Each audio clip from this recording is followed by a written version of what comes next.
Everybody ready? On the count of 3, 1, 2, 3. You nailed it, Julie. Good job. Thank you. So this is a new voice. This is Mal's voice. This is Mal's.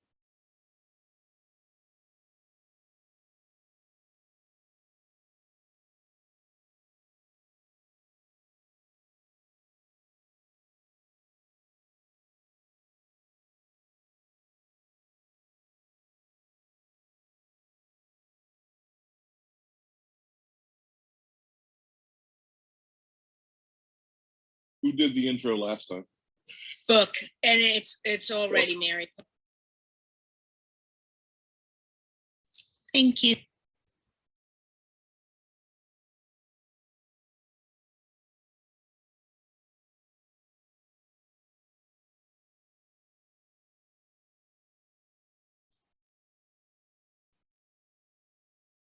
Hey.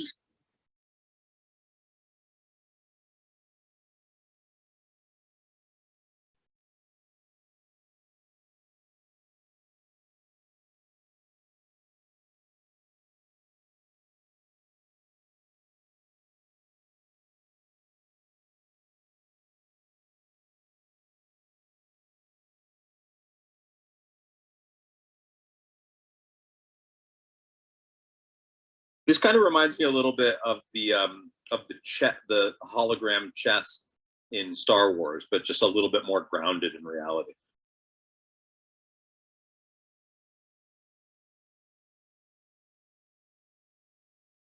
Because it still looks like a real pool table and that's some weird looking chess. Yeah. Did you ever learn how to play the Star Trek chess though? But you can tell that the sound designer wanted to get creative though.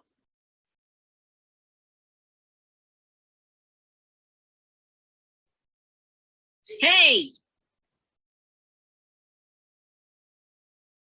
Rowdy. That was the most deliberate swing of the pool stick against the wall.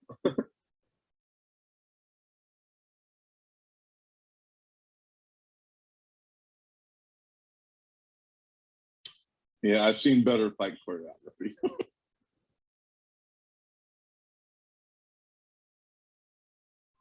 Let's hear it, John. That last throw was great. Yeah, it was. Where I cannot stand. I don't care. I'm still free. You can't take the sky from me. Take me out to the black. Tell me I ain't coming back. Burn the land, boil the sea. You can't take the sky from me. How am I doing? Sounds like you got it down. You got it. Woo! There ain't no I can be since I've found serenity. But you can't take the sky from me. Sorry, I was eating a chip on that one line. 8 out of 10. You're gonna choke one of these days. Yeah.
It's basically Tinder, but in the Firefly universe. Pretty much. Yeah. Swipe left.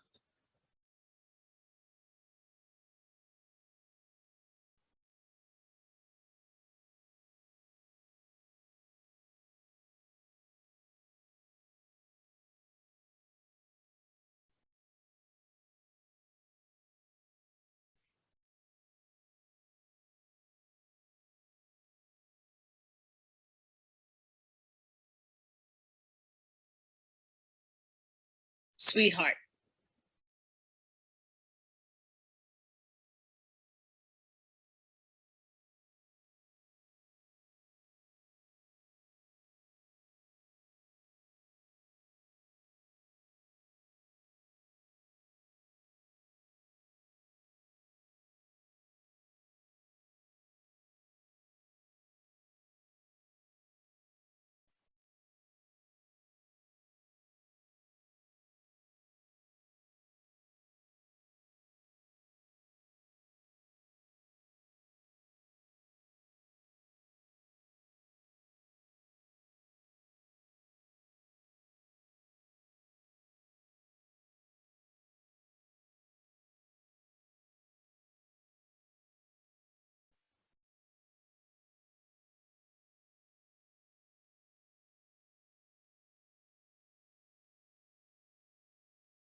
I really want to know like their history. The first hopeful that she was looking at was the Reverend from True Blood. Yeah, I was thinking that too. I was trying to. I've never watched. watched True Blood. Yeah. but- I'm surprised you Oh, haven't. me too. Take your word for it. We should watch that one. I know somebody who was in that show. I do too.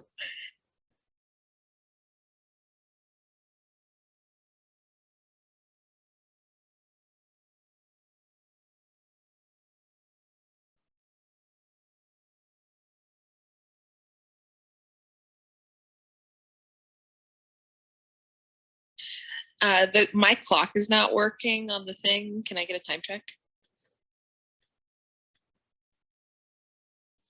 8:10.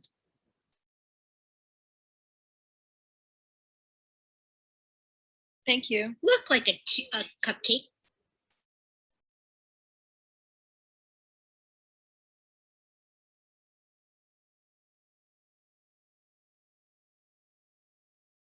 There's another show that blends Asian and Western styles that's relatively new. I want to say it's like a Stars show or something like Badlands or Into Badlands. Into the Badlands. It was on AMC.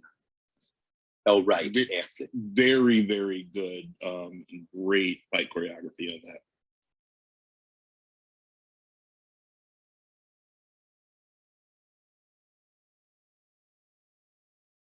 Of that show. I didn't watch much of it, but I remember watched a bit. Oh, what's his name again? This is Blitcher. What is it? Badger. Badger. Blitcher. I thought you were asking about the actor. Mark Shepard.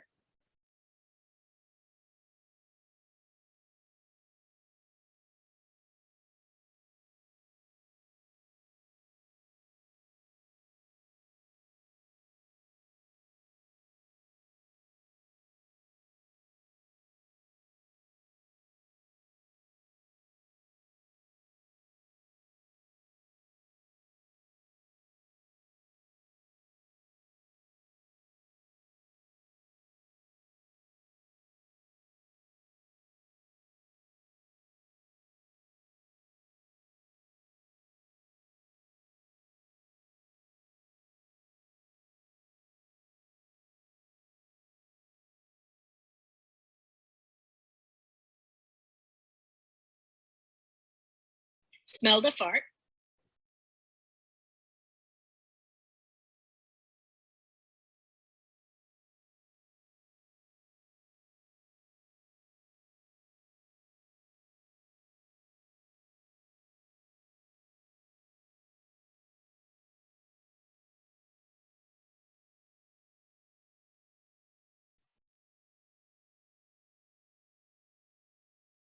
I love that line. Just the ones I'm better than. Bottom.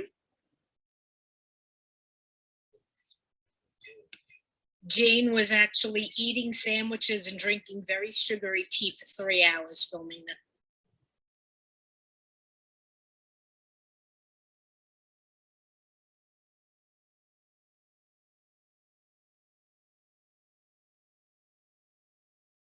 it. Tiny is the size of testicles.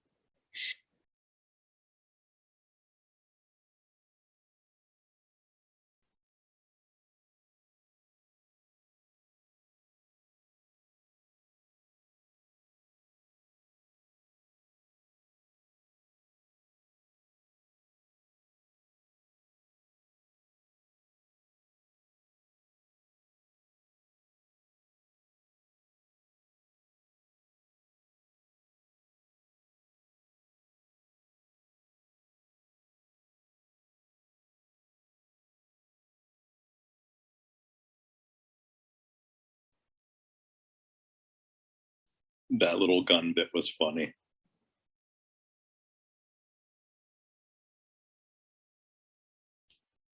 Yeah, it looked like it was like a Derringer or something, like a single shot.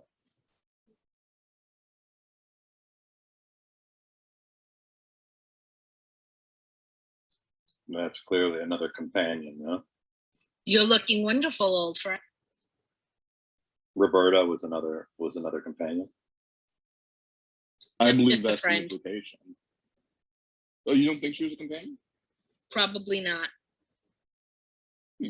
Interesting. We'll talk afterwards as to why you think not. Well, Inara said that most people that are going to be there, they're not going to be companions. Yeah, but most does not mean all.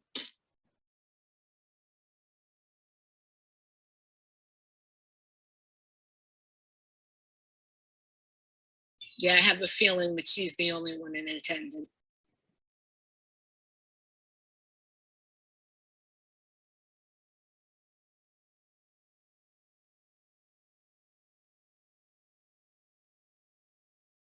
Whoa.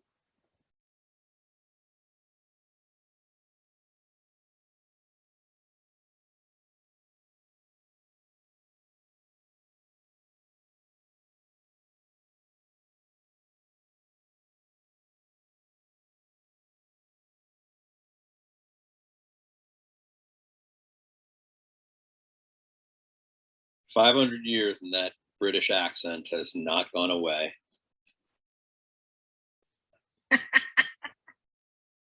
500 years and it still represents the upper crust of the English-speaking world.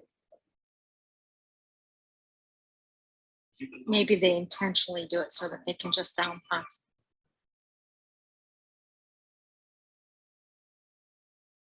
Crap.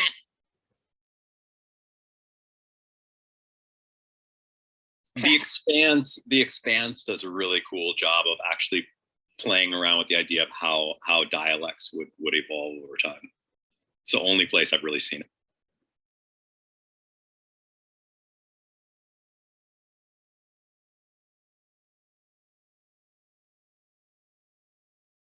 Kaylee got her dress. Crap. Kaylee got her dress. The frou-frou. The best part of this, Sherry, is you yelling out random. Well, I'm reciting what them. It looks like Little Bo I Peep. know, it's great.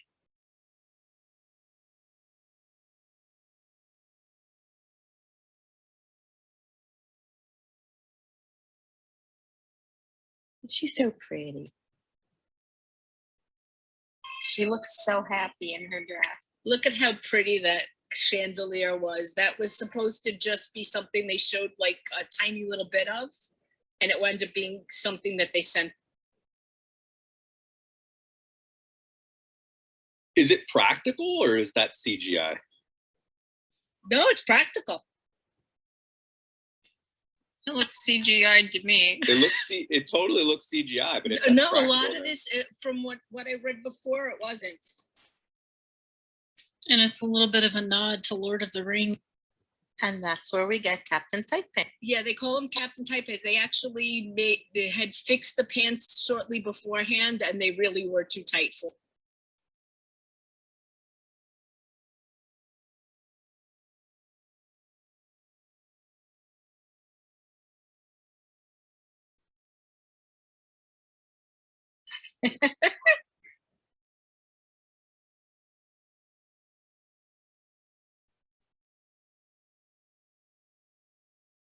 Thank you.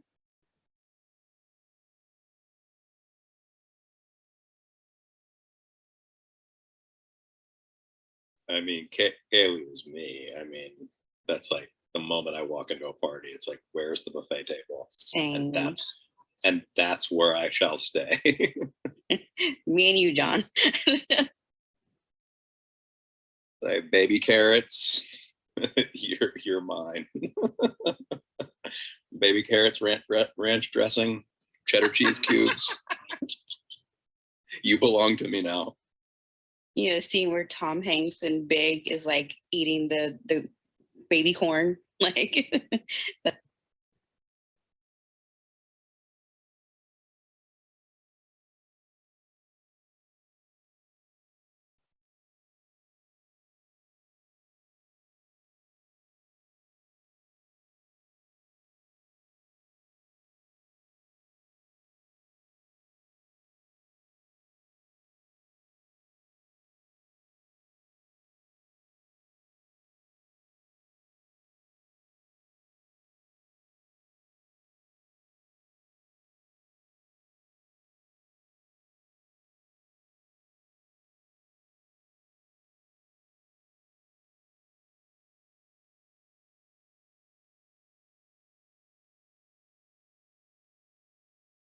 I'm just assuming that all of this with River is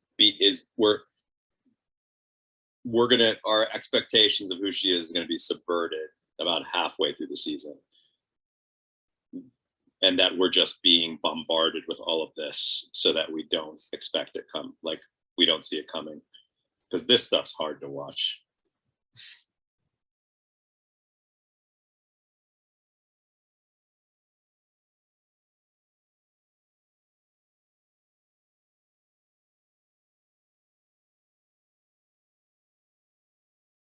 They stayed in bed the entire time they were filming this episode. Really?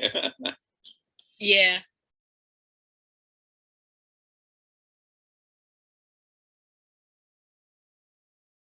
I also just really love this relationship. Like, I really like it, or like I got attached to it pretty early in this series, but I worry about that.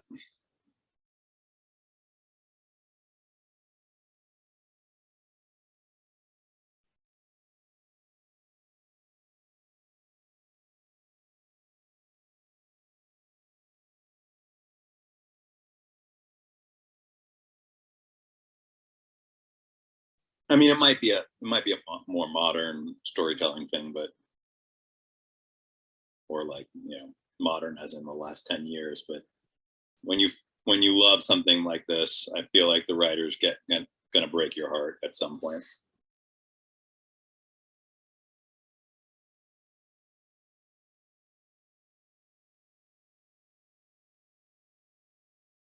I love Kaylee's obsession with strawberries.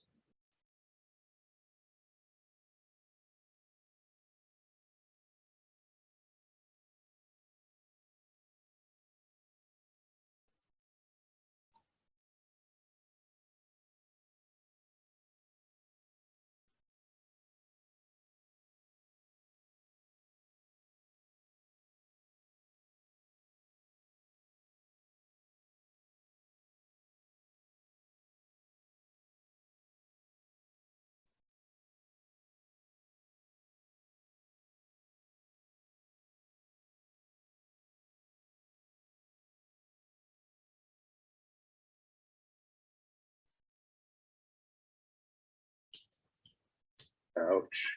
Mean girl Firefly. The plastics.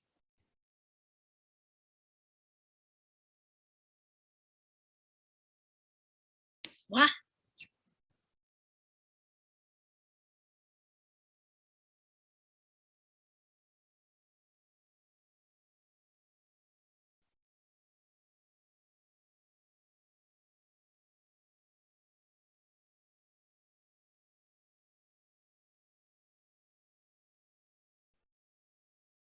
Snap.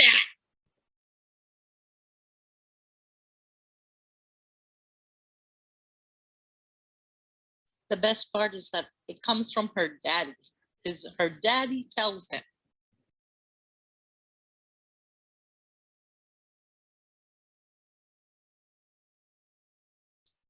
I love that old dude. He's so sweet.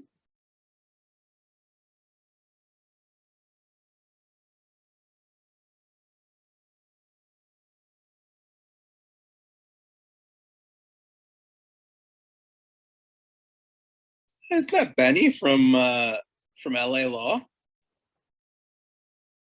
Yes, I believe it is. That is Benny from LA Law.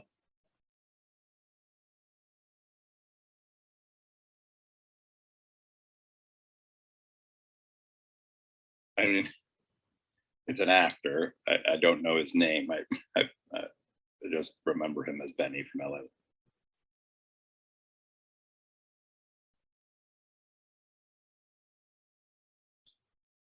His name is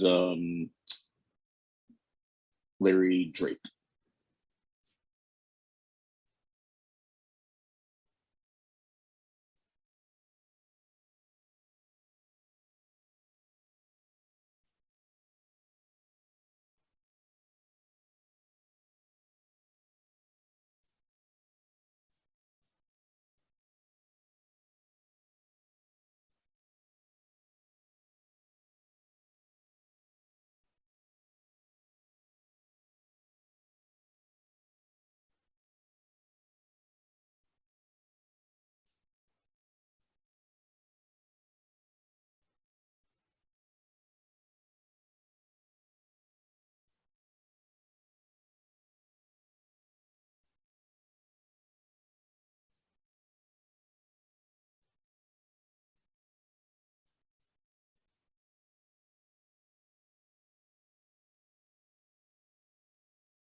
Mary, didn't we see this dance in Pride and Prejudice?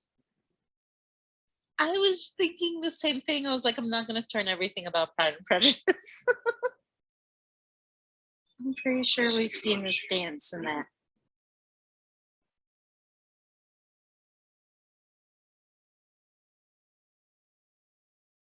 But again, the idea that 500 years into the future, they're still dancing dances from 200 and 300 years ago. Not only that, they're also dancing to music that is that old as well.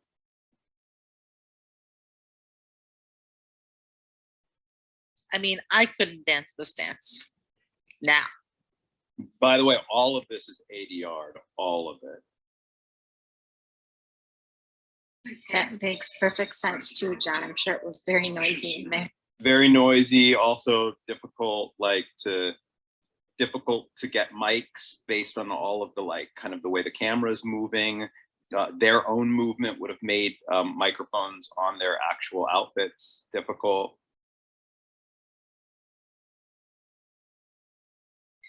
No You can way. also tell there's a pretty clear change in the audio quality too when the two of them are talking. It switched to Kaylee. Yeah, like instantly it just feels more natural. The other one felt like a little, it sounded like ADR. Kaylee and her group of people. I do too. She's charming them all. When you know what you're talking about, people listen.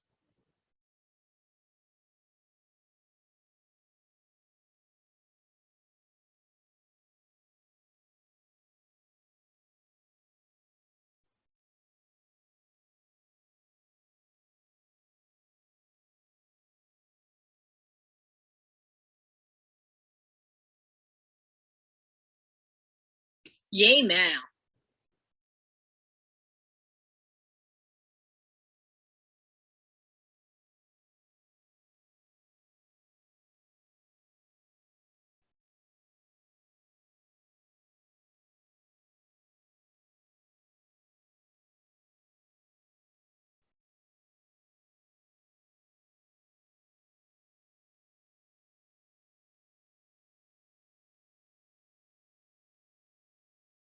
They Use don't the get to SWAT. shoot.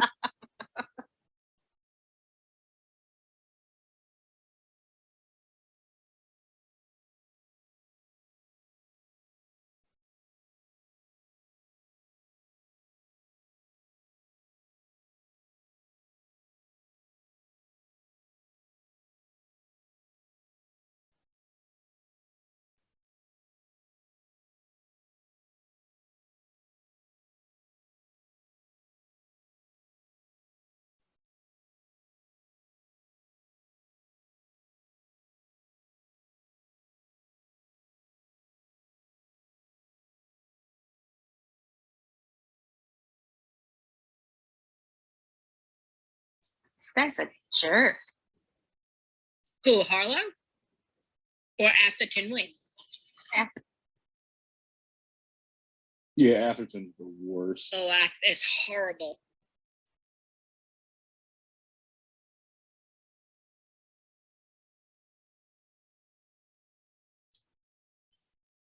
Harlow was also you ever see the movie Dr. Giggles? Oh yeah, He was Dr. Doc- Giggles. Yeah, He was Dr. he was Dr. Giggles. Correct. Mhm.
That's actually a light bulb. I absolutely love the idea that the whole doorknob comes off and that's locked.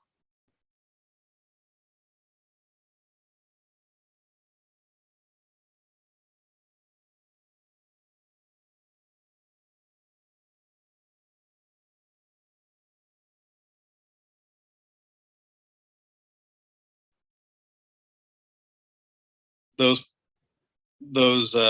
columns must have been made out of like a styrofoam or something.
No.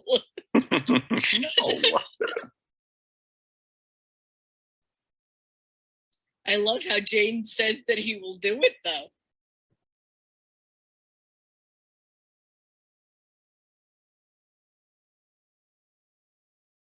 Oh, is this where we're going to? This is where we're going to see River do her thing. What thing would that be exactly? Just something awesome. I don't know what, but just something awesome. Probably she knows how to sword fight. Or I don't know. Something. I can see her, like I said, I can see her doing some ninja type stuff.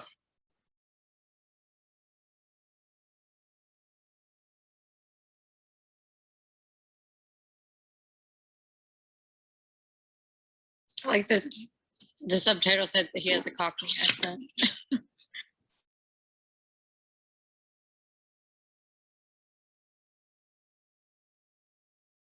She and Mark actually hung out for a while, and he helped her work on her accent. Oh, that's cool. Because I was thinking, gosh, he must be impressed by it because it's not bad. Yeah, she would ask him how would he say it, and they would work on.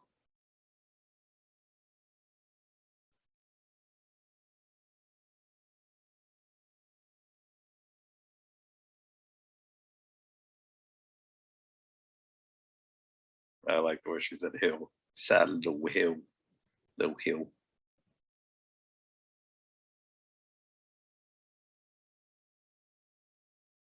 Okay, well that's awesome. That was something cool. Did that? I was just gonna say, is that what you were hoping? Yeah, I love that it. was kind of like that was kind of like ninjutsu of dialects of speaking.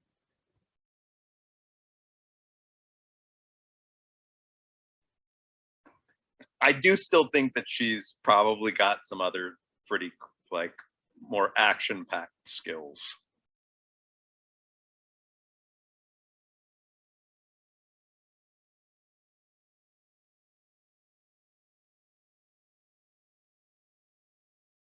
I mean, it sort of feels like she kind of fits into the trope of the sort of the government created super weapon.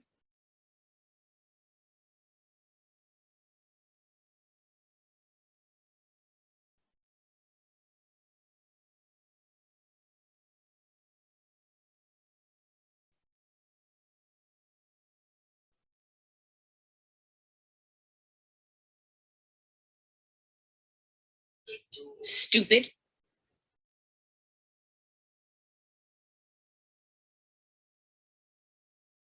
Most of the Chinese is translated in the subtitles, but that one wasn't. It just said Chinese.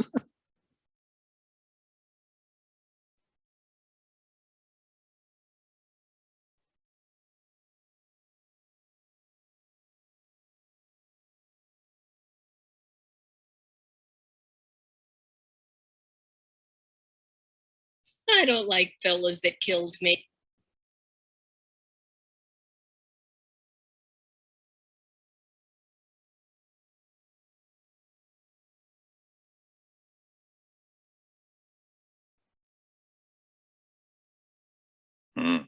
That was good.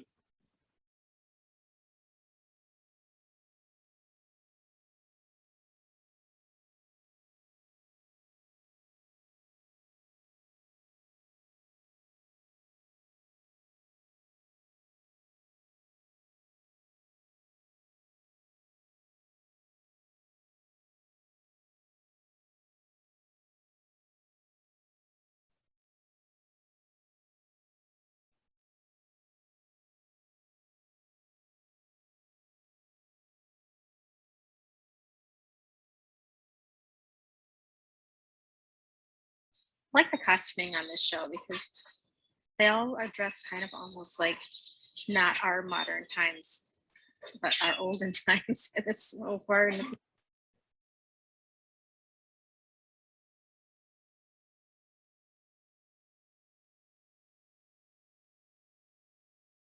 It's giving me goosebumps, that sound. It's kind of like nails on a chalkboard for me.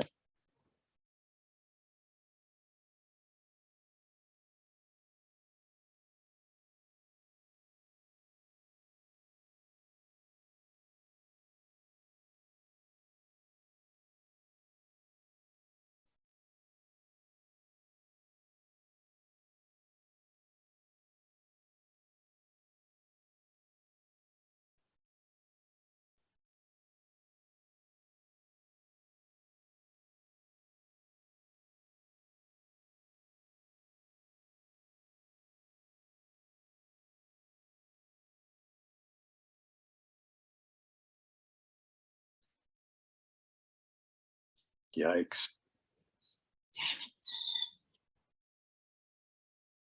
My boy's got a boo-boo.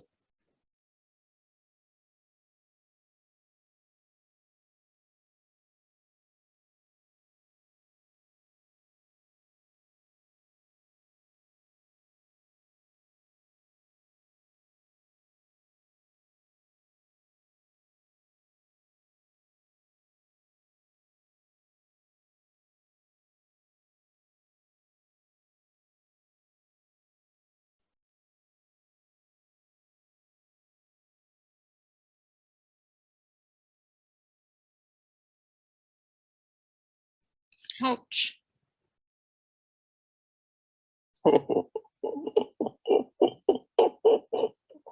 Whoa.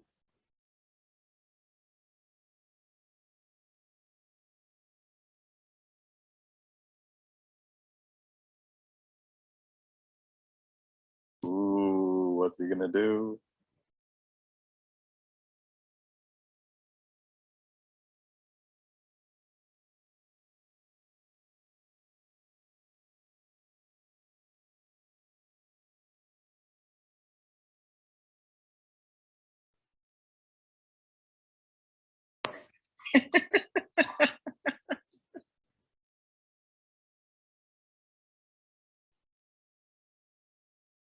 He's all right.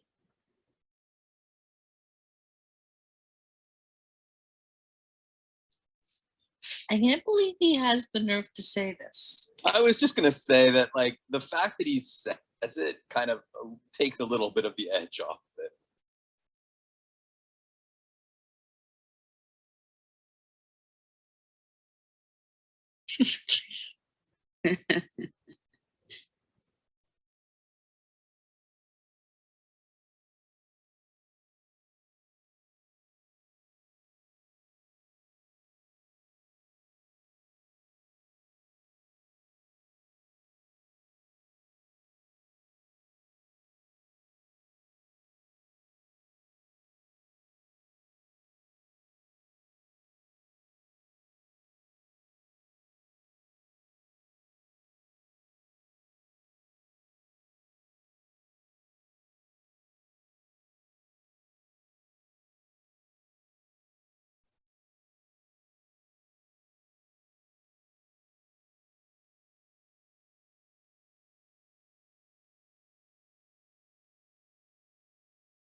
How cute her room is, her doorway.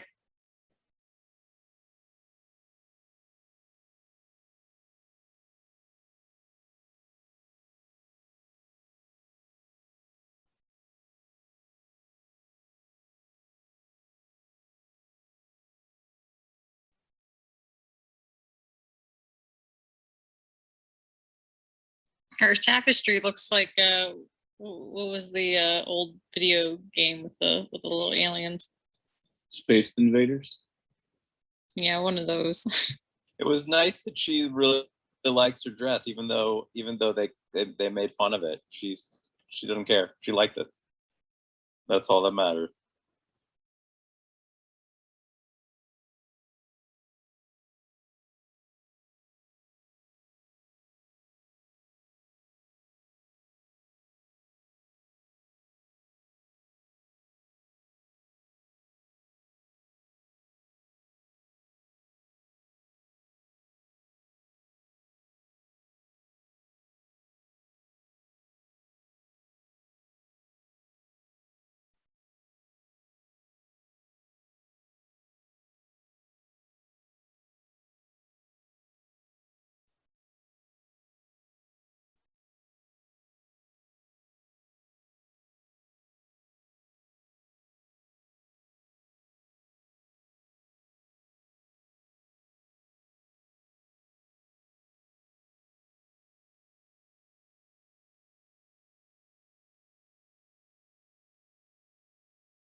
What do you think of that cargo? And got cows. That's so awesome. There's no cows in space. I was gonna say those are CGI. Yep. That's what I was gonna say Wait, too. what? Those The are all cows wouldn't CGI'd. walk. They Really? wouldn't walk on the set because of the grills, so they had to CGI the cows. Whoa! But by CGI, do you mean that they just superimposed video of real cows? Because those didn't look computer generated. Yeah, those look like What you real just cows. said. Those look like real cows. I think they may have actually shot those cows on like a green screen and then superimposed them because Maybe, I but I'm mean, saying like they yes. weren't on the oh, set. yeah, they They weren't on the couldn't set. get them Yeah, on. that I get. It is what you. I'll It is watch what it you again, just said. But I mean, I don't think that we have CGI that's that good yet. Even I mean, I was watching the newest Dexter, and there was a CGI stag in the episode, and it was like, oh my gosh, looked like a gummy bear. Wait, did the new Dexter start? Wait, what? Yeah, it started. It's solid. It's No. solid so far. First episode is feels very much in tone with like with Dexter, and I mean, you know, both Babsy and I watched it last night, and we were happy with it. The couch is open if anybody else wants to come up. Hey Sherry, I saw that chandelier, I read it on the internet or the IDMB that they had a ring around it, and the ring was the Lord of the Rings ring, and it was in Elvish. Yes. So that part of it must have been CGI'd, but the rest of it was probably a real one then, I guess. Wait, are you saying that it had Lord of the Rings, like the actual it had the ring with the Elvish? Yeah. Uh-huh. Oh, well, then it's part of the Lord of the Rings universe then. Then this is these two universes are the same. This is the Lord of the Rings universe with the ring and the elves and everything, but just now, well, more than 500 years. That would be what, like several thousand, tens of thousands of years, right? It's all connected. That was for Mary. New York. And you got me. I was like, you can't stretch it that far. I was waiting for her reaction. That was great. But That it's just reminded it's so me of, clear that Joss is doing that, like sort of putting in these homages. That reminds me of Dwayne McDuffie, great comic book and television writer who passed away sadly years ago, very young, wrote this essay on like this, that basically all television is in a shared cinematic universe. It's all the dream of the autistic child from the last episode of St. Elsewhere. Oh man, that's a theory. It's Or it's insane. all- it Or it's basically all connects it's to all the Bob detective- Newhart's dream. That could be another one. right. It all connects because of like Detective Munch and what's that cop show with Richard Belzer? Law and Order? Yeah, he was in Law and Order. Yeah, Law and Order. Like he made an appearance on like Homicide, Life on the Streets, and then like from there, like it like creates this like insane chain, like where all these like shows interconnect because they share characters. Right.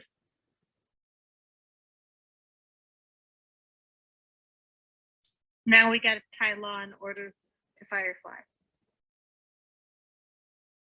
I mean, they use guns and they Give use me guns tea. on Law and Order, so therefore they're in the same universe, don't you? Yeah, but Mary, they had. How can you explain that? There was Elvish on that those rings. Like, how do you explain that other than it's part of the same narrative universe? I thought Or for the Lord of person who Rings, threw the fire- party.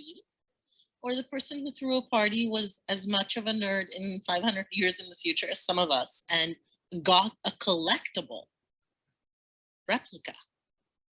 Okay, that I dig. I like that. There we go. So Lord of the Rings is still a relevant pop culture reference 500 years later.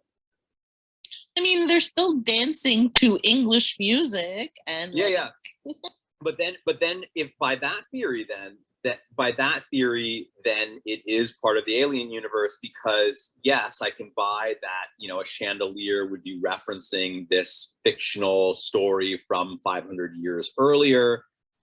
But that wouldn't be how you explain a Wayland logo inside of a military turret. The only way you could explain that is Wayland is a real actual entity within this world. So. You really wanted to get me there, didn't you? Yeah. Well, I mean, I didn't didn't want to get you there. I mean, you got yourself there because you said, because what you're saying here about the collectible chandelier makes complete sense to me. They are as into that fictional story 500 years later as they were, but I can't rationalize the Wayland logo any other way that Wayland built that turret. And or yeah. another military power in the future wanted to have a throwback, and the owner and CEO threw it back, just like, you know, what's his name, Musk threw it to Tesla. Some guy in the future throws it to Wayland just because he really liked the name of the company and he was a big sci-fi fan too. Pretty good. I like that a lot. I especially love the Tesla reference. That works. Okay, I'll go with it. No, I'm still with it. It's part of the same universe, because Joss did write Alien Resurrection, and this is his show. I think it was absolutely in the same universe. I also will say there's a lot of backup about it in just some of the narrative. The whole idea that, like, in the Alien universe, which takes place about 200 years earlier, they're sort of beginning terraforming. Like, terraforming is like kind of this very, very like on the edge cusp technology, and 200 years later we already have terraformed planets. So like that kind of aligns with it. And then tonally, you know, it does feel like it tonally has some similarities. Like, you know, there's a lot of shots that feel like they are in lineup. That doesn't necessarily say that it's part of the universe. That's probably a little bit just more says that Joss is influenced by it. But the terraforming thing seems to link up well with it. And what's wrong with that? What would be a big deal for these two universes to be shared? Because then There wouldn't be. You bring in the horror, and I don't. No, like but horror. that's just story. Pure. I know, but that's just story. Story and world are two different things, right? Like, that's story. You can totally not enjoy a particular story told within a world and be like, that's not my kind of story. But that's not the same thing as the worlds, the narrative landscape where the stories can be told being the same. You know, like, I've always said it would be totally awesome and would full on work to have a 3-camera classic sitcom set in the Star Trek universe. Like, one set, people walking on and off, like full on laugh track, everything, but all of the like background, all of the canon stays totally true to the Star Trek universe. Like, you could do that. And if you're not into sitcoms, like, just don't watch it. That would actually be kind of funny. I'd enjoy it. I mean, minus the laugh track, that's kind of what Lower Decks is. Right. I mean, yeah. I was I know that actually going to say, I feel like they're doing that in cartoon. Right. Lower Decks, I guess, is supposed to be that. But I mean, that's just something that I thought about years ago. Like that you could. It feels like that show would accept a like a classic, like Silver Spoons type sitcom. Like, it could totally do it, and you could be a really like avid Trekkie and be like, I can't really watch that show because I don't really enjoy that genre. John, can I ask you a question? Yeah. What did you think of this episode? I liked it. This was Lord of the Rings. I liked it. I didn't like it. I didn't enjoy it as much as the last 3 episodes. This reminded me a lot of like the sci-fi, a lot of sci-fi stuff where, like, speaking of Star Trek, it kind of reminded me of like the episodes on Star Trek where everybody had to like get out of their get out of their Starfleet uniforms and put on a suit and go down onto some planet and act like the locals, which weren't usually my favorite episodes, or just in sci-fi they're usually not.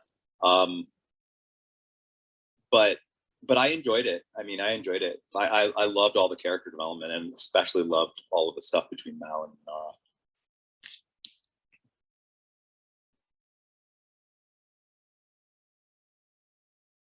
So where do you think it's gonna go? Like, okay, I shouldn't say where do you think it's gonna go, but like I do between... worry about. I do really well. I guess I shouldn't worry too much because I know we only have one season of this, but if I knew there were many seasons to go, I would be already starting to worry a little bit.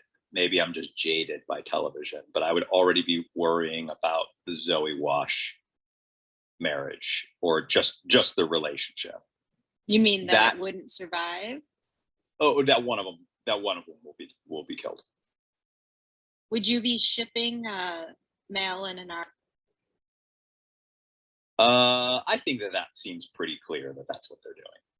I don't know if they'll get to it by the end of the season, but it seems like Mal and Anara are the relationship that you're wanting. They're like the Scully and Mulder, They're kind of, they have got a little bit of like antagonism towards one another, but they like each other. Well, no, they more than like each other. They love each other, but they don't want to say it, and and you should be wanting to see them finally kiss at some point by the end of this series.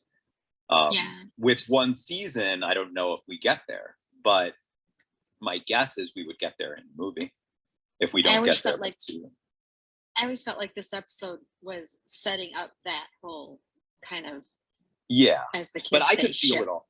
But you could feel it already. Like that you can already sense that that's what they're doing in previous episodes. In fact, I would say like a lot of the quips and insults, like that kind of stuff is like, certainly with Mal, is kind of like pulling on her ponytails, like it's like the little boy who has the crush on the girl, but he can't help but like show it by being mean to her. But he got stabbed right here.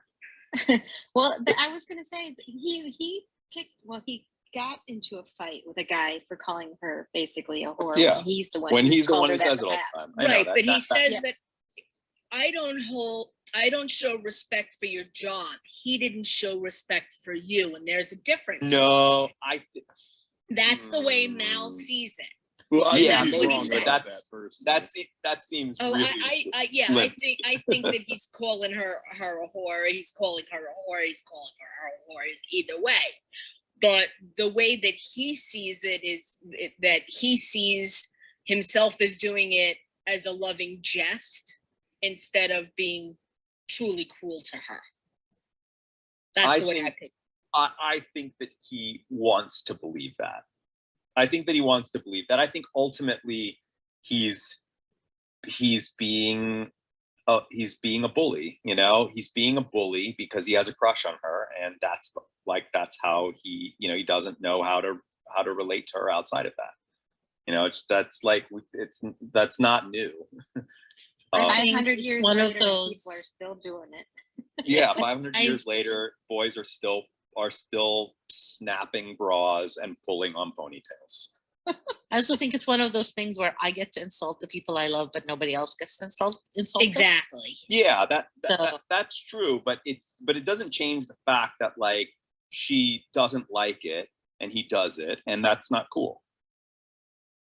Yeah, it's one of those things that I think doesn't age well in this. We talked about this a couple episodes ago about some of those aspects of Whedon that haven't aged very well. I think this is like high on my list of it. It's like the interpersal interaction between Mal and Nara. But it doesn't bother me. Like it's a character. It's like I mean, it's an aspect of the Mal character that is ugly, and I certainly don't want to see ugly aspects of characters go away. Like that's what makes him human, is that he's doing something that we all can recognize now. Maybe it was harder to recognize back then, but we can all recognize as ugly behavior, and yet we still care about him and we want him to be better than that.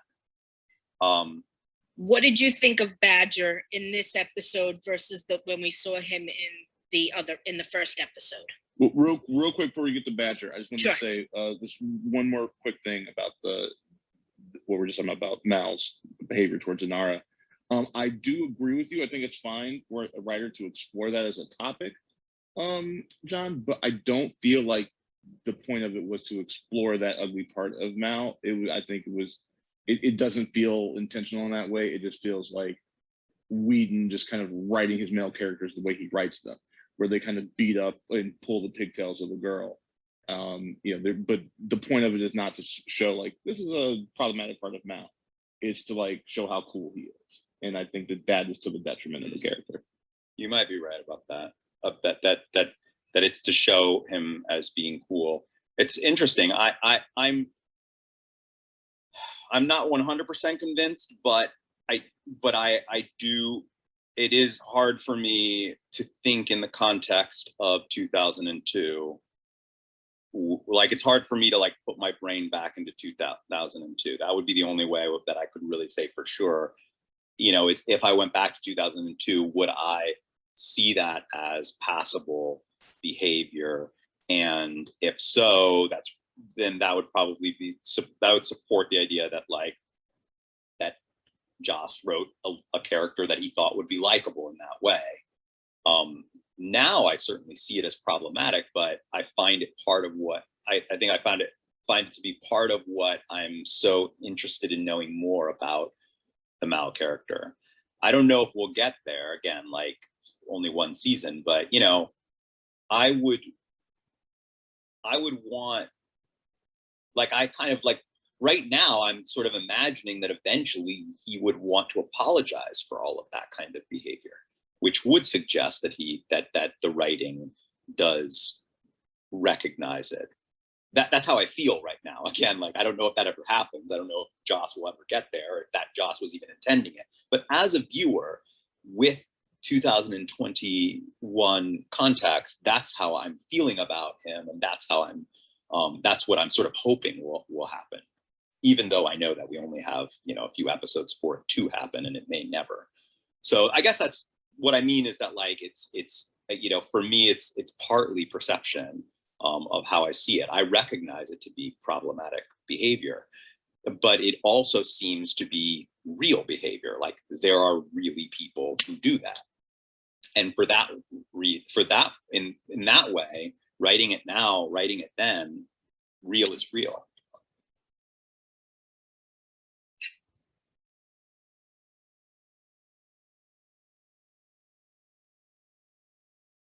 I was thinking about what you're saying. Did I go around in circles? I probably went around in circles there. A little bit. I mean, Well, no, it's just That's fine. it's a lot to process. I'm gonna go with, I think your theory, I think Maui's theory that this was his writing is valid, because I think most of us didn't see it as problematic when we first watched it. At least I'm gonna admit I didn't. So I like, didn't either. But I when guess the was question watching is it real? That's the more important question. Do people really behave like that? And I would say they do. Oh, 100%. I saw it as a pilot. Right. But like now we're more cognizant of that, right? Like we're like 20 years removed from that. We're like, we look back and be like, oh, I can't believe I acted like that back then. Totally. You And know, I think that's what we makes bump up against it weirdly. But that's the reason why I feel like, especially for somebody who's watching it for the first time, my perception of it comes in with a 2021 context, and so it doesn't feel unreal to me. And now I can watch it, I can see it from that perspective, and I think that whether he was writing it to make Mal look cooler back then, it doesn't change the fact that it feels like a real character trait. And now, 20 years later, we can look at it and we can say, I don't like that part of Mal. I think that's an ugly part of his character. And I think that's a valid way to experience the show. I mean, like I said, I've never seen this before. So that's the only way that I'm experiencing it. I'm not experiencing it from a 2002 lens. I'm only viewing it from Charles. Yeah. I might have a bad connection, so I'm going to try to fit this in. But I see it differently. I see it almost as Mal is being passive aggressive, and he's playing it off as cool. I think it really hurts him that she's in this particular business, and he doesn't want to like be vulnerable. So he's kind of like attacking her in a passive aggressive sort of way. Welcome, Charles. Makes sense. Thanks. Glad you came up onto the couch, Charlie. Thanks. I have a bad connection, so that's the only reason I stayed off. I mean, I can totally agree that he hates her job. And I think it's part of the reason why he hasn't come forward in any way to like try and pursue anything. But I'm gonna have to ponder on the passive aggressiveness a little. Because I see him as almost emotionally immature at times. Yeah. And so that's the way we deal with our emotions, being passive and aggressive. That's like very emotionally immature. But I'm fascinated by a character like that, you know. But the guy is completely like emotionally immature. I mean, and we also have been getting hints about that, because I mean, he's also emotionally immature, like, you know, from this, like, we talked about how, you know, just like from his faith standpoint, right? That he's like angry with God, you know, he's got all of these like chips on his shoulder that really do feel like a child, you know, like he has not grown up yet. And this is one of those. The way that he talks to Inara feels like one of those aspects of his personality. That's like Mal just is a boy. He has not grown up. He has not found maturity. Yeah, and in fact, I think he, you know, due to the events in the pilot, he is severely emotionally stunted because of that as well, right? So, you know, that classic saying, hurt people hurt people. We see like when Kaylee's like looking at the dress and imagining herself, you know, being dressed up like a princess, and he insults her in that moment. He knows he messed up and he feels bad about it immediately, you know, but like he kind of can't help himself. He's always putting his foot in his mouth because he lashes out at people because he wants people close to him, but also he's afraid of having people close to him. And so when he lets people in, he's also kind of a dick to them. You know, he is abusive in that way, which is an interesting thing to explore. How old? Just a quick question. How old was he back during Serenity, during the war in Serenity Valley, or the battle in Serenity Valley? I don't think we're ever told his exact age. But we do know it's been 6 years, actually, so we just go 6 years from now. I have his date of birth somewhere. Yeah, I was gonna say, I bet you Sherry knows. Sherry, do you have his birth certificate? I have some stuff. I wouldn't be surprised if I have something. Let me find. She's got the. I know book where all he about was the show. born. I know lots of stuff. I'm gonna venture and say he was late 20s during the war, and he's now early to mid 30s.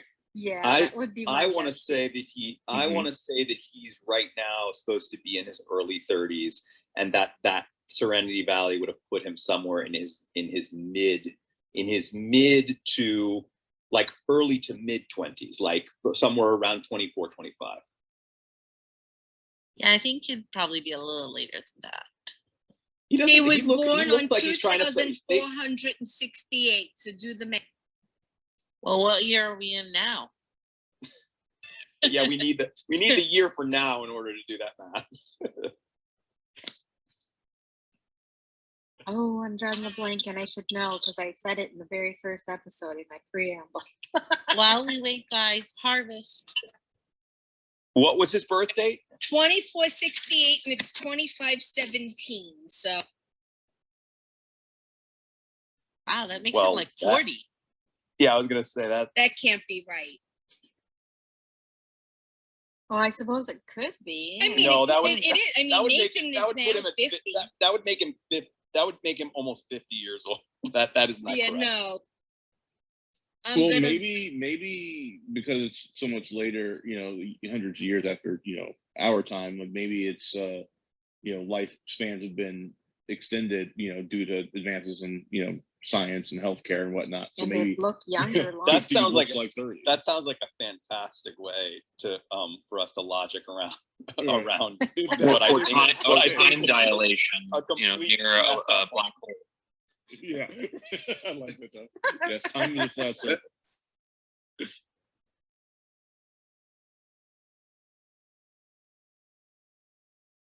So somebody Also- was asking you Well, what you thought of here- Badger this time, right? Did we talk What about one more that? really just, I mean, I could really talk for a long time on Mal. I find this character just now even more so is just becoming so interesting and complicated.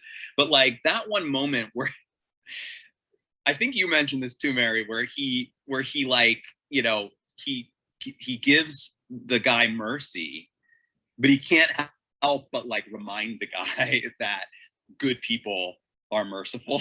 Yeah, mercy's the Which mark of a good which, man. which kind of like kills I'm okay. it sort of like kind of kills the whole moment. It's like, oh, okay, so that's really more about your ego feeling like you're that great that you would be merciful on this person. Oh, come on. It was kind of funny. He said, mercy is the mark of a great man. And then he stabs him. He says, and I'm just a good man. And then he does something else again. He says, I'm all right, and walks away. I mean, come on. I know. I mean, it's fun. It's funny. It's funny, but ultimately, he was merciful on that guy, but kind of needs to let everyone know.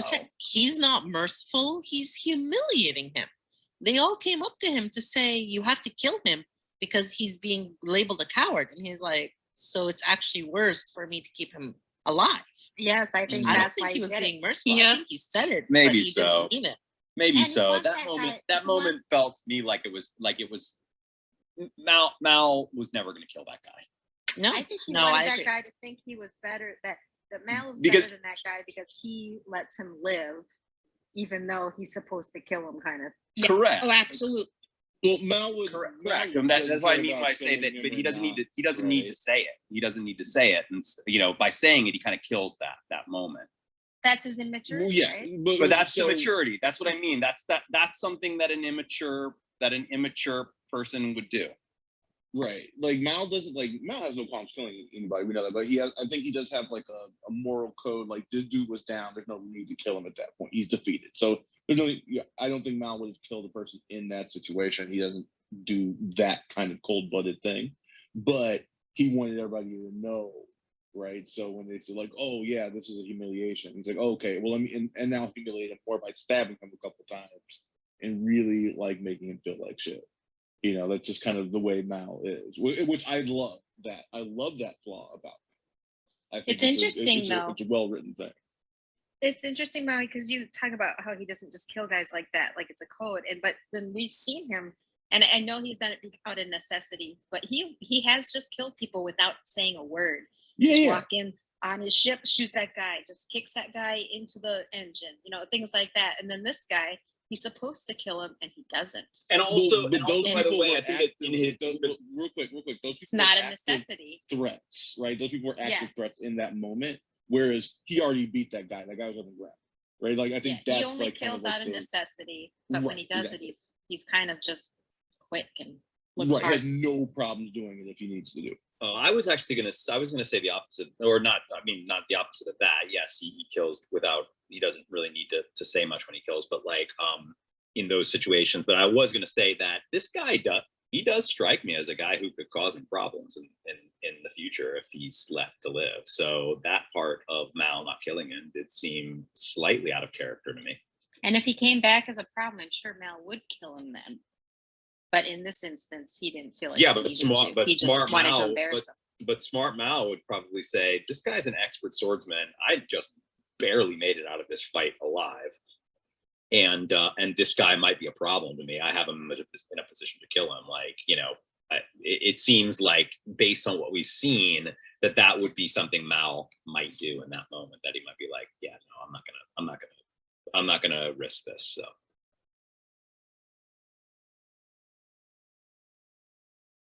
Shelley, Julie, Mary, anybody? Well, Haven't I you ever- wanted to know what you guys thought about how Badger was from the first episode till now, and it was also the original actor who was supposed to play Badger wasn't supposed to be Mark Shepard. Joss had written it for himself. Well, I'm glad it's not Joss, that it's Really? Josh wrote that for himself? Yes, he did. Yeah. Yeah, that seems a little odd.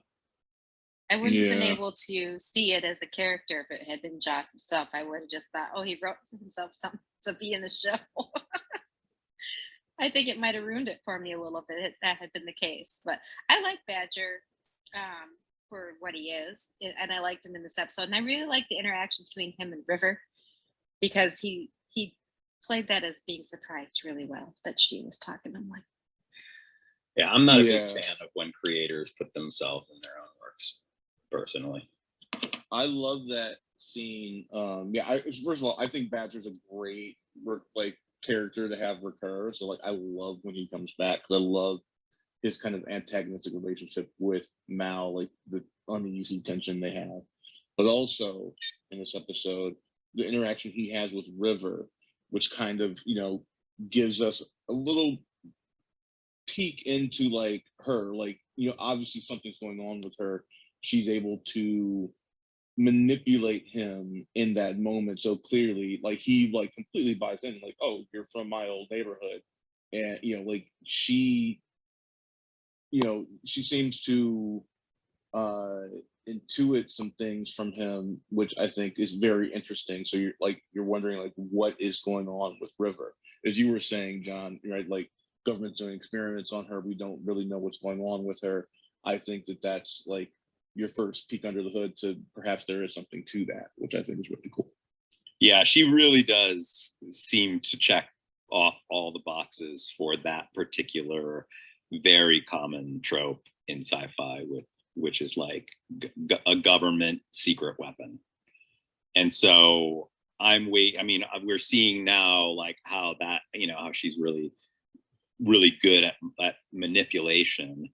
And I'm thinking it's only a matter of time where we get to see some backflips and stuff. Could I just make one more note? Molly, I like how you're talking about the reoccurring kind of aspect of Badger, because to me that makes it feel like there's a history between the characters that we didn't know before that first time we saw them. But it's they've got some kind of weird working relationship, and I like that. I mean, I don't need to know everything about them to know that they've known each other for a while and been working together for a while. So I like that he comes back around every so often too. I mean, I think one of the funniest lines is when he says he's got invites at diamonds the size of testicles, and he's like, I got a pair, and just the look on Mal's face is just wait, you've got diamond-sized testicles instead of invites. It shows how immature Mal really is. He's a kid. What does that even mean, diamond-sized testicles? What kind of diamond? I don't know. The kind on a diamond ring? Because that would be very small. The Hope diamond. Well, no, the joke was he said those are harder to get than diamonds the size of testicles. But luckily, I got my hands on a couple. Yeah. They're laughing because he just said he's holding balls. Yeah. Instead got of that, he's got in. No, the best line is when he goes, he's like, you think you're better than, he's like, better than the ones I'm better than. Yeah. Well, in the first time we meet him, Mal is in, Persephone in his office, and he thinks, and Badger's like, you think you're better than me, and he's like, I don't think I'm better than you. And this time he actually is only the people I'm better than. So he really does think he's better than, and Badger seems to think that he comes onto Mal's ship as if he, can push those boundaries that he has, that maybe he thinks that he's better than Mal and that he kind of owns them. Yeah, I see that. I think that sometimes they come in as two alphas, and that they come in like that they own wherever they're standing.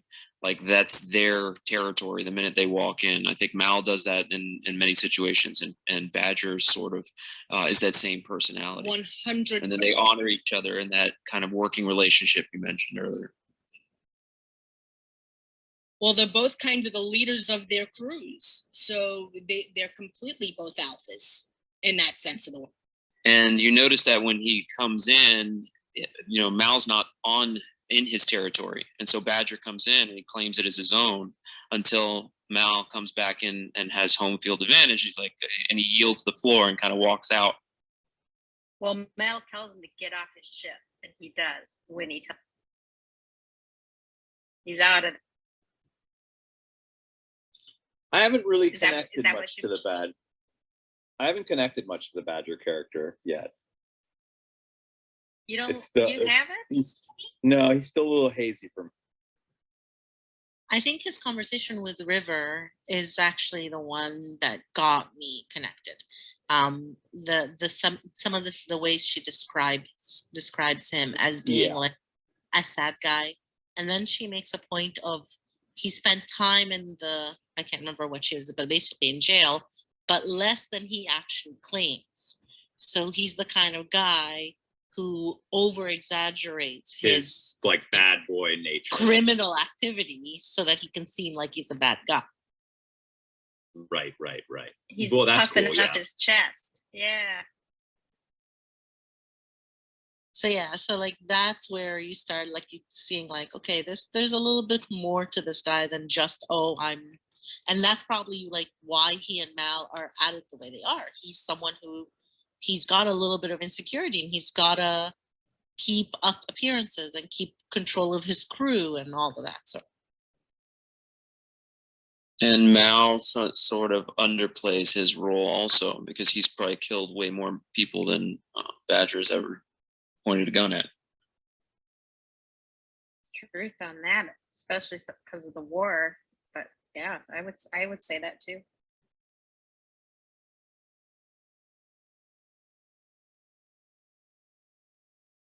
I'm really loving this show. How could you not? You could not be a sci-fi geek as you are without it, right?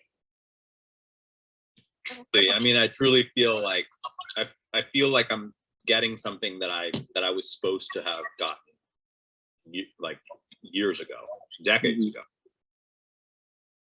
But it doesn't matter when you get it, as long as you get it. It's all good. Also, John, I'll let you know that I am, while we're having this conversation, I am playing Jedi Fallen Order. Cool. And just Cool, so that's- you know, it says that he's 31, and 2486 plus 31 is 2517. So Sorry, I didn't follow the math there. What are we talking about? You were Mel's right, age. John. He's 31. He's 31. Okay, so that means he was He was 25 25 during the. No. Yeah, it was 25. That's what I said. I said 24, 25. Yeah, you're right. We're confirming you're right. Mm. Good thing we So didn't. I mean, a bet little curls. old. I mean, so what we've said this before. Remember, we've had this discussion that like that the like the adult or the mind, the human mind doesn't reach full maturity until 25. It seems interesting that would be like a year that he would suffer this, major trauma. Stunted him a little bit, you think? Yeah, it would stunt him at like a really critical point, when he would have started to really develop, should have developed more maturity.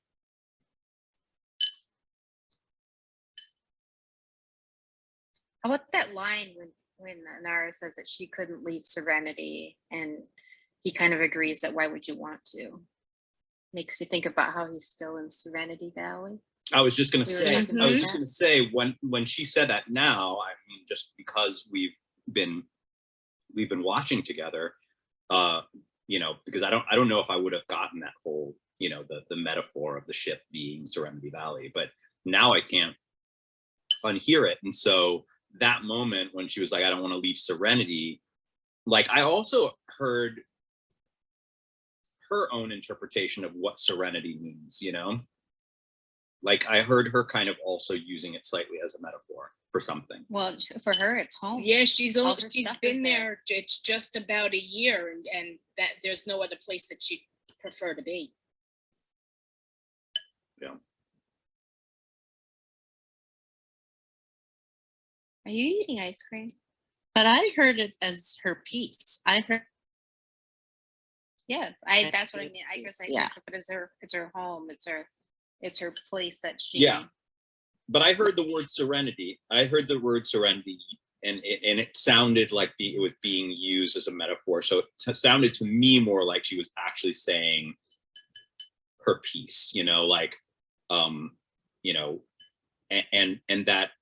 that means is the same for him as well in a way, right? Like that serenity is sort of like, well, I don't know, maybe not for him. I think that it's a darker place. But I think the ship represents a peace for him. Like he has his crew, he can stay out of the way of the people he wants to avoid. So yes, it's serenity. It may be a little bit darker, but I think it also holds that same idea of peace in his own. Well, I mean, it does feel a bit like he's in a state of suspended animation, though, which has a sense of peace to it, but also sort of feels like you're not growing. Growth is overrated. What's up? Growth is overrated. When you're happy, you're happy. Well, I don't think he's happy. That's the thing. I don't think he's happy, and I think he needs growth in order to be happy. Him just sitting there in Serenity Valley is not going to bring him happiness. Yeah, that arrested development holds him to the past. He doesn't grow from that moment. You guys ever think about how the theme song relates to Mal and Serenity? And it is kind of like, yeah, I mean, the song, his trauma. The song, I mean, I can't remember the specific lyrics now, but the song is like, take my land, take me where I stand, like it's kind of like this, like Rebels ballad, right? Like this idea of the big, like, yeah, he doesn't care. He's still free. You can't. Yeah, you can take all these things from me. You can take all these things from me, but you can't take the sky. That's something you just simply can't take. Because it's, I mean, just from a actual technical standpoint, right? Like, historically, there were, oppressive kings and leaders and governments that did take physical land from people, but how do you take the sky? You can't. You know what I mean? Like the sky can't quite be taken the way that land can be taken. And there's just something really powerful in that as a metaphor, which is like, you can take all of these things from me, but you can't take my spirit. And that's his serenity. Yeah, it's cool.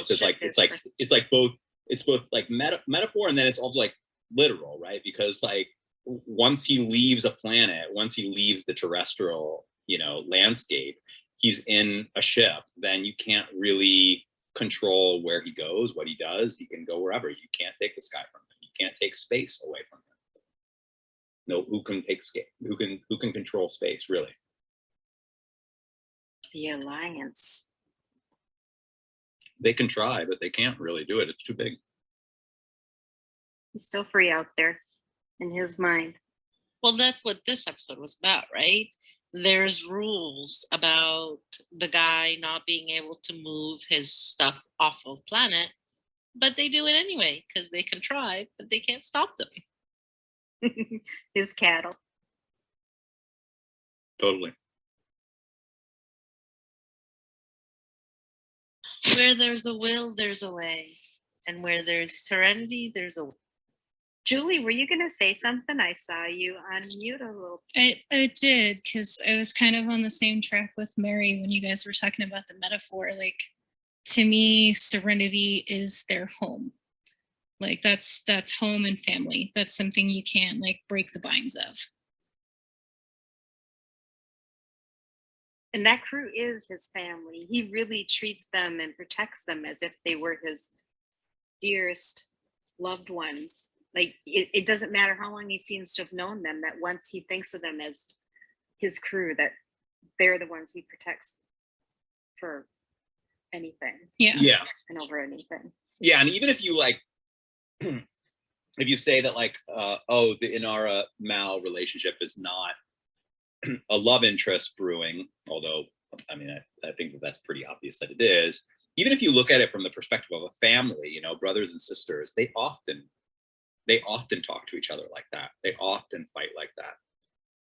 But ultimately, like, they, you know, a family's a family, and I think that sort of speaks to what you were saying, Sherry, which is like, only, you know, families often say nasty things to one another, but like, you can't, like people often feel entitled to that, whereas if somebody else were to say something about their family, like, no, that you're not allowed. You don't have the right to say it. You don't have the right to say what I say to my. I'm saying it, but mine is coming from a place of love. Yours is coming from not that same place, so don't even think about doing it. Yep.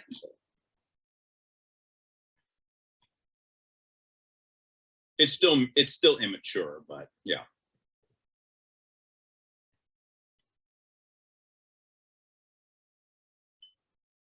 I have to figure out how I'm gonna get a Firefly memento into this bad boy. Oh. I'm trying to figure it out because I have to have an event. I have to have a Firefly event in order for that to happen. You know what you can do, John? Hmm. You can do like a fireside chat where you are the host and Mary can be your co-host and ask you all the questions. But I have an idea for a series of mementos that all compose into one memento. You can Well, host on You're Thursday gonna if you need to want. come up with like some trivia that you're gonna post or something. I mean, you could also end it on the movie, the film, Serenity. We No, are gonna somebody- watch that live. Yeah, we are watching. We're already gonna watch it, and somebody already has that. Yeah, Mary and Maui.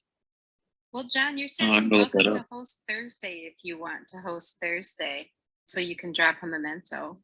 I'll No. also open the room and stuff. No. I really like that you all are hosting, and I'm excited to collect your mementos for these. I just, you know, I'm inspired, so I have like I've got ideas. I got creative ideas Nice. that I would like to. I'm I'm surprised really- nobody said anything when they were playing Tall Card.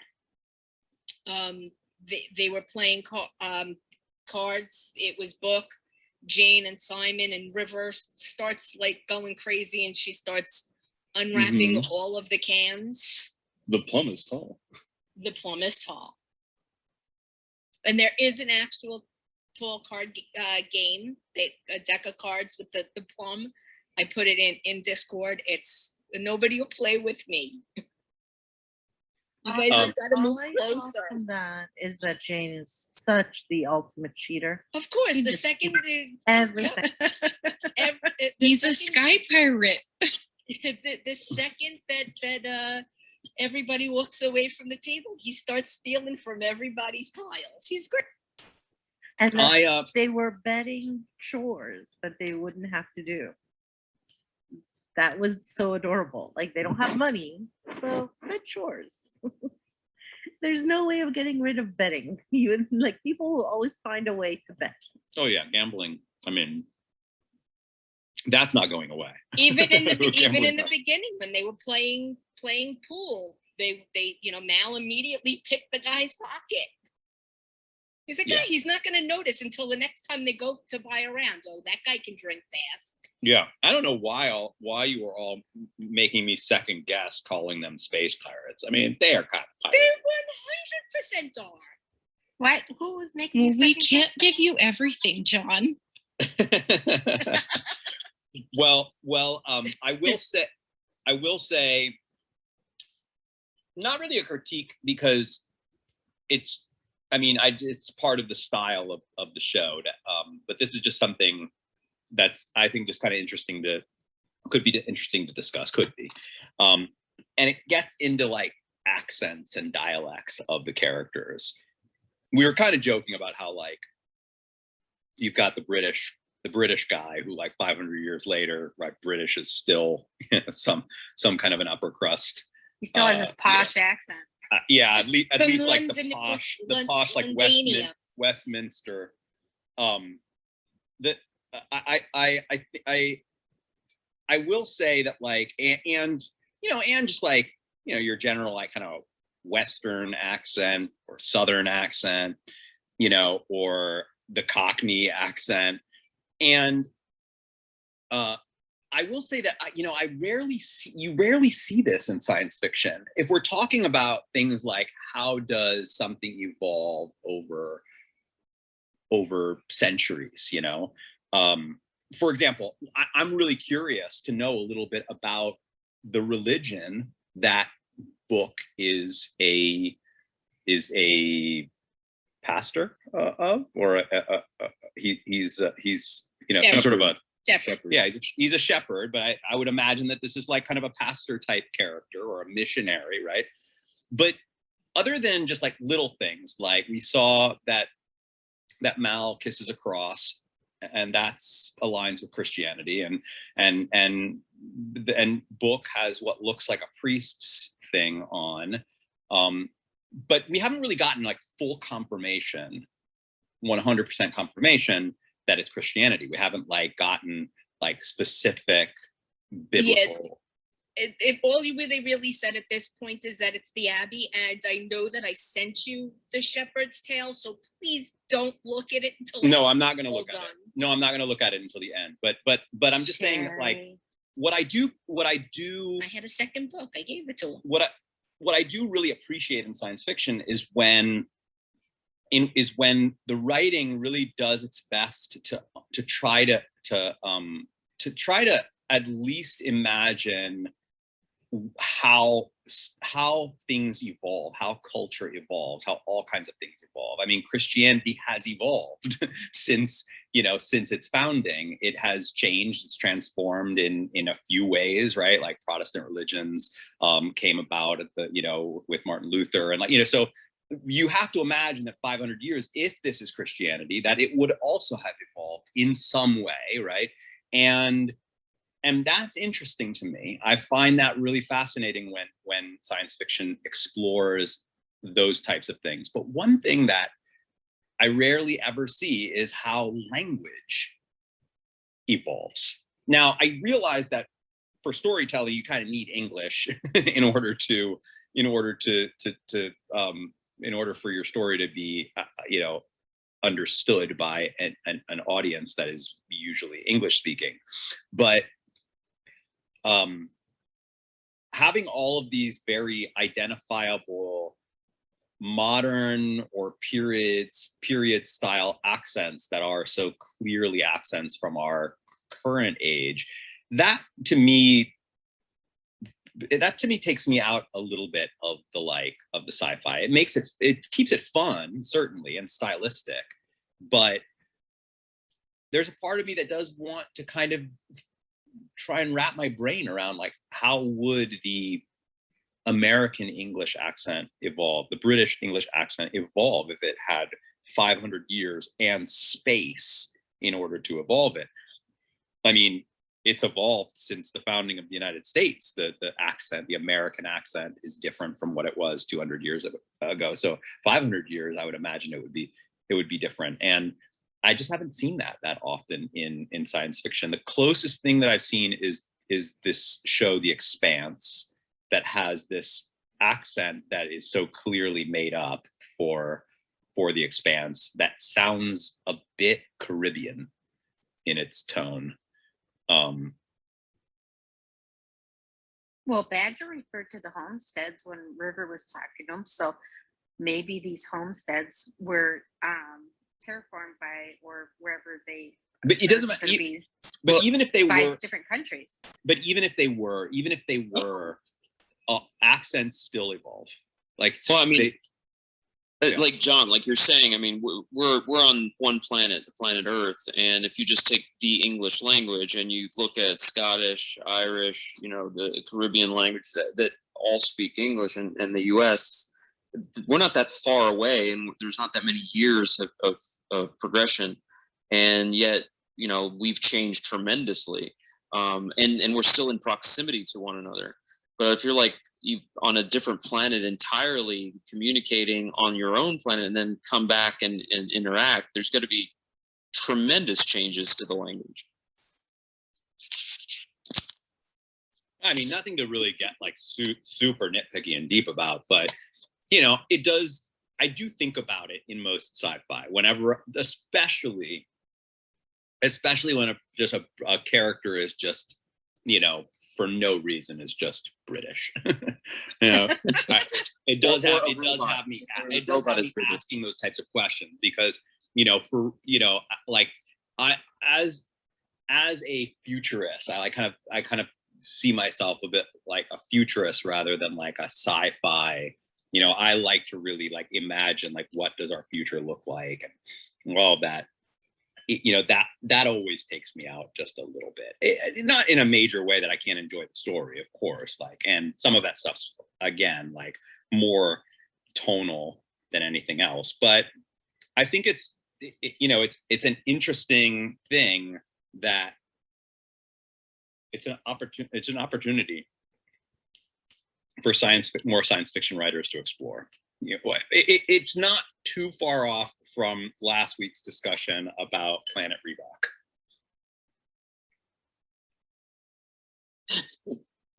or Planet Dorito. I mean, if you think about it, like it could be like the Fang constellation, you know, or something like that. You have like, just like we call for the top tech companies, the Fang, you know, with Facebook, Amazon, Netflix. What is it? It's not going to be Planet Kernel. Planet Kernel, no. But, you know, I mean, like Google is a good example. Like Google is like a massive thing on Earth now, right? Like, I could see Google, you know, I could see our world evolving over the next 200 years, 300 years, 400 years, in which the word Google or Google itself evolves in a way that is, you know, still a big part of the world. Or at the very least, if they landed on a planet Google, it would make sense to me. You know, that kind of ties back to Joss Whedon too, right? No. The first time Google was used on TV was in Buffy. Really? Yep. He wouldn't know that because he hasn't seen it. I haven't seen that, so he doesn't know much about the show. When we get to that, can we all take a shot? Sure, but yep. Do we need a reason to take a shot? I will take a shot, and I'll put some of the beer salt in it. Aw, you love me. I do love that beer salt. I love you too. Gee, thanks. I do, but I really like that beer salt though. I have a different flavor here too. How much do you like it, John? A lot. By the way, Julie, I have that coin too. I'm now a proud owner. Somebody likes a very nice coin. Don't know why. I love it. I should put it as my avatar. Use the other side. The Great White North still hasn't gotten theirs. It was sent. Maui got his. I know. I believe you. Maui, did you get one of those coins? All Yes, I did. host / co-hosts got them. Sherry sent them to all of us. So. That's awesome. Most of this couch is hosts or co-hosts of the show. Mine is sitting next to me. Mine's on my Same. list. And I can flip it around when I'm thinking while I'm working. Sorry if I'm quiet. I'm enjoying listening, but I'm navigating the jungles of Kashyyyk right now. Oh yes, the jungles of Kashyyyk. Those are some big. They've got some big trees over in that jungle. So Charles, you've seen this series before, I take it. Yeah, a few times. Shelley, had you seen this before? I can't remember. I think you hadn't. I had not. No, my husband has, and he was meant to sit here with us tonight, but he instead had to wrestle our toddler to bed. Are you enjoying it as much as John? I'm trying. This isn't really my genre, but I'm trying to. But I like it. I mean, I don't dislike it. It's just not something I probably would have chosen for myself. But I'm my husband really liked it, so I don't know. I just thought I would try to understand why I liked it. So I'm enjoying it. You'll be in love with it by the end, and it will completely shift your entire, like your whole catalog. I did watch Alien. My son and I watched Alien before we started this evening. Oh, really? What did you think? Yeah, well, I had seen that, but I was probably like, I don't know, 8 to 12 years old when I watched that the last time. So yeah, I can see what you were saying about like how it looks and some of the concepts of it seem to be maybe taken from there. Now, when you say it's not your genre, do you just specifically mean like I'm just not a sci-fi person? No, because I don't know, because I watch all kinds of stuff. So I don't know. I watch all kinds of things. I just I think, I don't know. I really liked Mystery Science Theater 3000. I watched all kinds of. I like Quantum Leap. I'm trying to understand what it is. I never watched like Battlestar Galactica or anything like that, or I never really got into Star Trek. Space related. So it sounds like space serialized. And it's funny because space, I really enjoy looking at stars and things like that. But when we start getting into like talking about cosmos and trying to understand that stuff, it gets a little bit beyond me. Like it's not something I can fathom. So I feel like I have a hard time understanding quantum physics and things like that. So it's like I don't know. So maybe that's why I just most of these shows but most of these shows don't really get into that. It's more like, it sounds more like they reference it though. The space soap opera is not really your thing. I feel like they go into like this jargon that I don't understand right away. Like a tachyon pulse. The tachyon pulse, it's like I know, but drops that out. kind of stuff. Yeah, I know, but I don't feel like there's much of that in this show. I think this one's an easy one to. I mean, and even Alien was not. It was not anything. I watched it and enjoyed it, and I remembered a lot of it. Actually, I have seen it as an adult. I don't know. I can't really remember. Techno jargon can be a real term. I mean, I could start talking about plastics and really turn people off. So I don't know. I mean, I talk technical. I just talk technical about different things. We talking about extruded plastics? Let's go. I'm a retired plastic manufacturing engineer.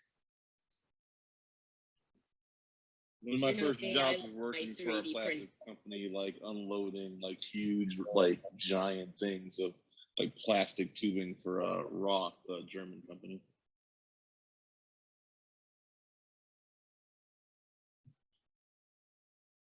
We're not talking about space anymore. We're talking about plastic. I'm just kidding. They had plastics in space. There's probably all kinds of plastics floating around. A lot. I mean, there's Mylar is in space apparently in Firefly. Yeah, they still use it. They still use They still use concept. Mylar. Well, Mylar. you know, you Mylar's put the red- a broad covers a lot of different sorts of Yeah, you saw the red CET balloon. materials, but Mylar, Tyvek, nylon. they were using their N95s. Yeah. I'm gonna actually head out, everyone. But this was good. I like I said, I felt like this episode was a little bit more of a lull compared to some of the other ones, but still a really good episode, and you know, and definitely allowed for a little more focus on the characters and the character relationships. Yeah, Definitely. And just sometimes I kind of feel like this is an in between. I like sometimes refer to them as in between episodes. Like they're just kind of holding something to connect other things. a tweener. I'm still waiting to see a Reaver, or maybe I don't want to see a Reaver. Maybe I don't want to ruin it. To ruin what a Not Reaver saying is. a word. But I'm hoping that we that see a one guy Reaver. was just becoming a Reaver. Is that what it was in the last episode? No, that it seems was like that guy was imitating just. that. That guy He was was, just yeah, mostly he was imitating them. He was imitating Okay. what he saw. He was was inviting the imitating- darkness in to prevent him from losing himself.